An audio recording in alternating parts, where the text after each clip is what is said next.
was a sense of hopelessness on Masasaya Tepishka. The river had invaded many of their homes and most of their corn and rice fields. The banana trees, gone. Bananas and other fruits are an important source of food for them. The fruit they do not eat can be sold for a few centavos to purchase necessities. Most of them had only fish to eat. Many had fled to Pucallpa for safety and food. Many were sick from the water. The smell of sewage was in the air as the floodwaters released the sludge from the latrines. Snakes sought refuge from the water in their houses.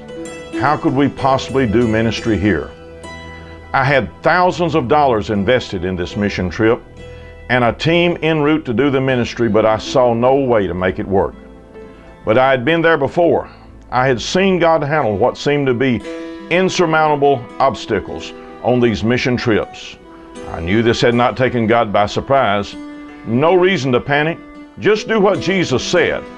Ask and it shall be given you. So I simply asked, God, how are you going to do this? I suspected He had a solution in hand, but I just didn't know what. I saw no way to provide meaningful help or ministry. But a plan began to emerge. Melita Macedo kept telling me that the villages needed food badly. I began to see an opportunity to teach them about the love of Jesus in an extremely effective way. We could take food to every village. Maybe we could have service on the boat since there was no land on which to work. A makeshift tent could be raised on the front of the boat. We could build a special light box on the front of the boat to house the projector screen so that we could show videos even in the middle of the day. We could do dramas and hygiene teaching. We could preach and teach about Jesus, all on the front of the boat. All I needed was $200 per village, but where would the money come from? I just didn't have it, and I knew that food was the key to the whole operation. The giving of the food would open them up to the saving knowledge of Jesus Christ and to the ministry of South American Call in the months to come. I decided to just borrow the money and buy the food. We would go to each and every village with the food and the love of Jesus. I believed that this was God's plan. Having made the decision, I went back to the hotel to put out an update and make phone calls. To my utter surprise, God already had the money waiting. It was just a matter of collecting it.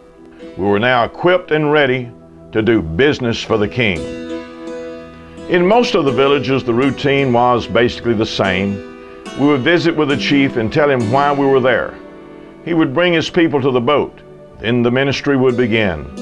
Not every village was handled exactly the same, but the essentials were the same. Roxy taught hygiene. Bobby worked with the chlorine generators, training people on the lake to operate the equipment. We showed a Bible story of the entire Bible, shared the dramas of the birth, life, death, and resurrection of Jesus. We preached to them and gave altar invitations. We prayed for them in the altar services. We gave treats to the children, including a little salvation Bible, crayons, candy, that sort of thing, and full-size Bibles to the adults. We gave away eyeglasses.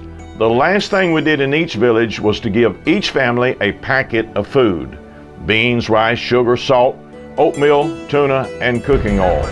The last village we worked was new to me. In fact, I did not know it was there. It sat back off the lake about 2 miles or so. In normal times, you could have walked to the village, but not now. It was badly flooded. This was the worst we had seen. We found the village chief and told him that we had food for his people. We told him we needed the people to come to the big boat to receive it. They had no way to transport all of the people to the Evangelista, so we took our speedboat in to help them. We worked our way through the jungle and got stung several times by wasps. As we neared, we could hear cattle lowing and smell the stench of raw sewage. The whole village was underwater. They had brought their animals into their houses to keep them from dying. We saw goats and hogs and cows in people's houses. We only saw 1 or 2 spots of land. The rest was underwater. Just a few hours earlier, not even these little spots were visible. The chief called out to everyone to either come to our boat or use their little boats to come get food. He waited out to his family and brought them back.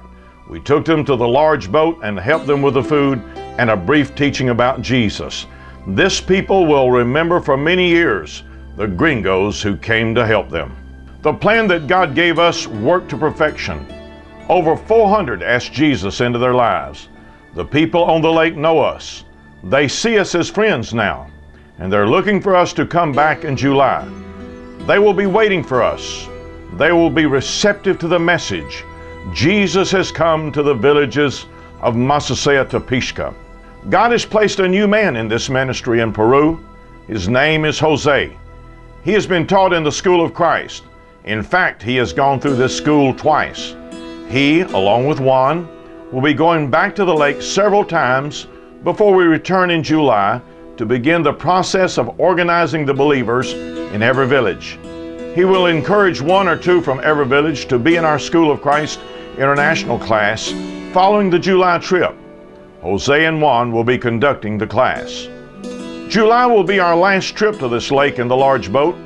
We may, from time to time, send Jose and Juan there to encourage and strengthen, but our main thrust will end when the School of Christ is over in July. We will have preached the gospel message in every village, taught hygiene in all of them, and offered leadership training to people from every village. We will have organized church groups in every village that desires one. Lake Tepisca will never be the same.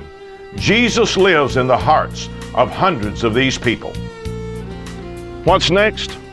Well, you know, I've heard of a couple of lakes a little further down the river, a little deeper in the jungle. Lakes where there are villages with people who do not know Him. People who are eternity bound and know not Jesus Christ as their personal Savior. Stay tuned.